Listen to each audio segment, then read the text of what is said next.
সৌদিতে যারা রুচিসম্পন্ন মানুষ তারা এইভাবে ঘরের সামনে বাগান করে রাখে। সুন্দর একটি বাগান ঘরের সামনে,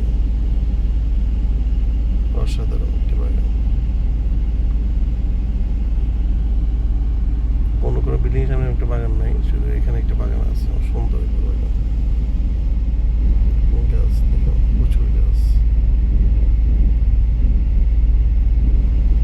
শত গরম মাঝেও এখানে বসলে মোটা অনেক শীতল হয়ে যাবে। অনেক বড় গাছ দেখছেন, অনেক বড় গাছ।